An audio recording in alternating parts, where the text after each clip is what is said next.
भारत एक ऐसा देश है जहां चुनाव एक किसी त्यौहार की तरह ही मनाया जाता है, और खासकर जब ये चुनाव यूपी में हो तो क्या बात कहने।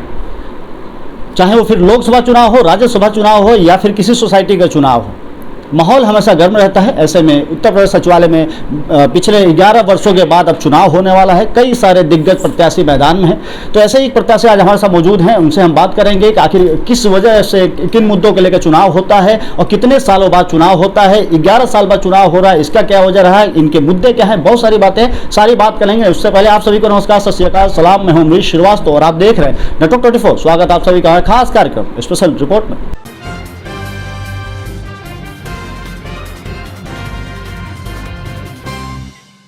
तो जैसे कि हमने बताया कि सचिवालय में चुनाव होने वाला है, तो हम एक प्रत्याशी के साथ मौजूद हैं, उन्हीं से जानते हैं कि क्या मुद्दे हैं और कैसा है। जी नमस्कार, स्वागत है आपका नेटवर्क 24 में। थैंक यू, धन्यवाद जी।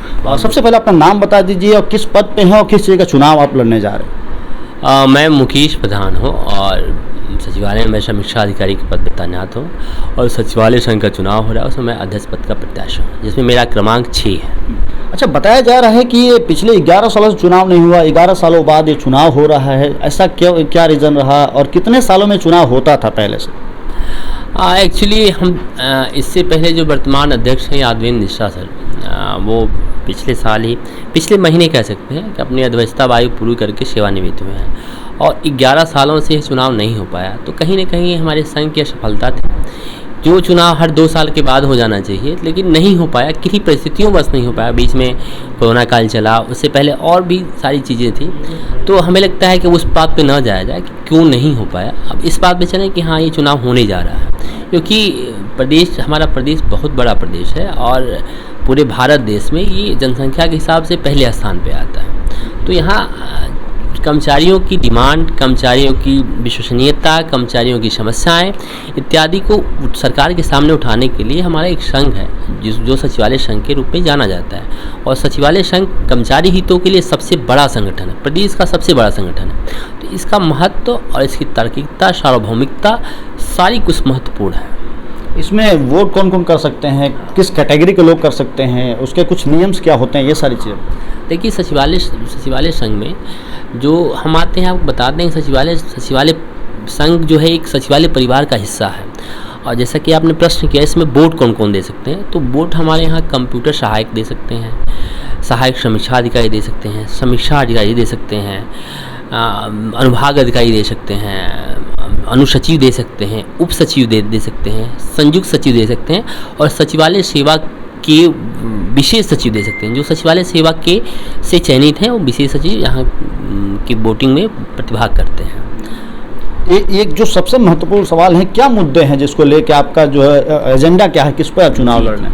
हाँ, सबसे महत्वपूर्ण बात है, ये असली मुद्दे पे आप आए। एक्चुअली है क्या कि हमारे यहाँ तमाम कर्मचारियों की तमाम समस्याएं हैं और अभी एक आपको छोटी सी समस्या मैं बताता हूँ। समीक्षा अधिकारी और जो फील्ड में बीडीओ का पद होता है, ब्लॉक डेवलपमेंट ऑफिसर, जिसको हम लोग बीडीओ बोलते हैं, तो दोनों का कभी सेम ग्रेड पे हुआ करता, 4200। आज के डेट में बीडीओ 5400 हो गया और हमारा समीक्षा अधिकारी मात्र 4800 हो गया। हम राजपत्रित जरूर हो गए, लेकिन राजपत्रित का वह लाभ हमको नहीं मिल पा रहा है, क्योंकि कुछ चीज़ें हैं, जैसे हमारा जब पहला इंक्रीमेंट लगता है तो हमको एक टाइप टेस्ट गुजरना पड़ता है और हम भारत की किसी भी सेवा में जो राजपत्रित सेवा है, वहाँ पे टाइप टेस्ट दे करके इंक्रीमेंट नहीं होता। तो पहला और मौखिक तो यही है कि समीक्षा अधिकारी का 5400 ग्रेड पे हो, सहायक समीक्षा अधिकारी का 4800 ग्रेड पे हो और जो हमारा कंप्यूटर सहायक वर्ग है उसका 4200 ग्रेड पे हो। ये हमारी प्राथमिक डिमांड है। दूसरी चीज़ डिमांड हमारी कि हमारे यहाँ कर्मचारियों की संख्या बहुत कम है, तो कैडर रिव्यू होना चाहिए। कैडर रिव्यू होगा तो ऊपर के भी पद बढ़ें, नीचे के भी पद बढ़ें, क्योंकि भर्तियाँ नहीं, हाँ भर्तियाँ तो हैं, भर्तियाँ होती हैं, लेकिन पद बढ़ नहीं रहे हैं। जिस हिसाब से जनसंख्या बढ़ रही है, जिस हिसाब से प्रदेश बढ़ा है, लेकिन हमारे पद नहीं बढ़े हैं। तो जब तक कैडर रिव्यू नहीं होगा, हमारे पद नहीं बढ़ेंगे। अब आते हैं भर्ती के स्रोत पे। क्योंकि सचिवालय बहुत बड़ा है, तो यहाँ भर्तियाँ हमारी 3 प्रकार से होती हैं। एक तो भर्ती हम लोक सेवा आयोग से आते हैं, लोक सेवा आयोग से आते हैं समीक्षा अधिकारी और सहायक समीक्षा अधिकारी। और दूसरा स्रोत है प्रमोशन वाला। तो जो सहायक समीक्षा अधिकारी होता है प्रमोशन करके वह समीक्षा अधिकारी बनता है। तीसरी एक है कंपनसेशन से, तो मान लीजिए मृतक आश्रित, हालांकि कोई मृतक आश्रित के रूप में यहाँ चयनित नहीं होना चाहता, लेकिन ट्रेजेडी है, दैवी प्रकोप है, किन्हीं कारणों से अगर हमारे कार्मिकों की मृत्यु होती है तो उसके उपरांत उसके जो डिपेंडेंट हैं उनको मृतक आश्रित के रूप में चयनित किया जाता है और वो कंप्यूटर सहायक के पद पे चयनित होते हैं। अब कंप्यूटर सहायक से अगर उनको सहायक समीक्षा अधिकारी बनना है तो एक ओ लेवल की कंपल्सरी एक डिग्री लगा दी गई है।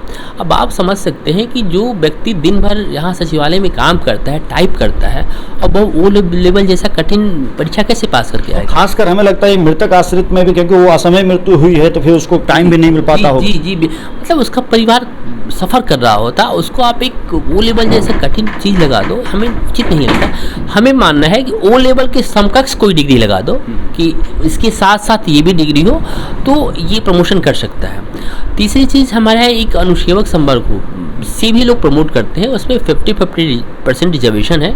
तो अनुसेवक से लोग कंप्यूटर सहायक होते हैं, कंप्यूटर सहायक से फिर सहायक समीक्षा अधिकारी होते हैं, फिर सहायक समीक्षा अधिकारी से समीक्षा अधिकारी होते हैं, उसके बाद फिर एक सीनियरिटी का मामला है आगे बढ़ जाता है।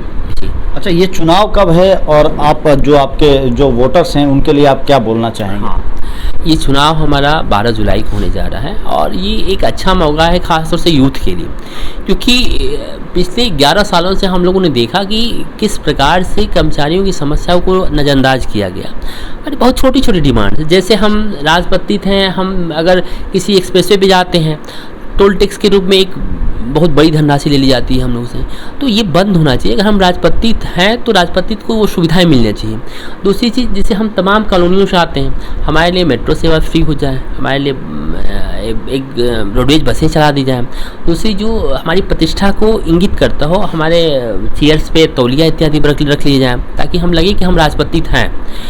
और दूसरी चीज़ क्या है कि छोटी छोटी, जैसे हमारा कोई भाई किन्हीं भूलवश की बतरौलियों पर अगर कर लेता है तो उसको सस्पेंस नहीं किया। जैसे आज के डेट में ये है कि सस्पेंशन जैसी प्रक्रिया स्टार्ट हो गई है, भाई गलती सुधारने का मौका दिया जाए उसको। तो हम इन सब मुद्दों को लेकर के आगे बढ़ रहे हैं और यूथ से खास तौर से हम कहेंगे कि भाई जो आपके साथ है, जिससे आप अपनी समस्याएं कह सकते हैं, जो आपके लिए हमेशा अवेलेबल होगा, उसको आप चुनिए। झूठ पे आप मत जाइए, जो सच है, जो हमेशा है, वो साथ रहेगा आपके। तो हम यूथ से यही कहेंगे कि आप सच का साथ दीजिए और एक नई कार्यप्रणाली और नए कार्यकारिणी के साथ हम लोग आएंगे और निश्चित रूप से भविष्य हमारा अच्छा होगा। और नेटवर्क 24 को समय देने के लिए बहुत बहुत धन्यवाद। जी। तो आप थे मुकेश प्रधान जी, जो क्रमांक संख्या 6 से सचिवालय का चुनाव लड़ने जा रहे हैं, जिसमें सचिवालय कर्मी जो भी हैं, आप अगर बदलाव चाहते हैं, जैसा इन्होंने बोला, इनके मुद्दे काफ़ी अच्छे हैं, अगर बदलाव चाहते हैं तो आप इन्हें वोट कर सकते हैं। ऐसी तमाम खबरें आप तक हम लाते रहेंगे।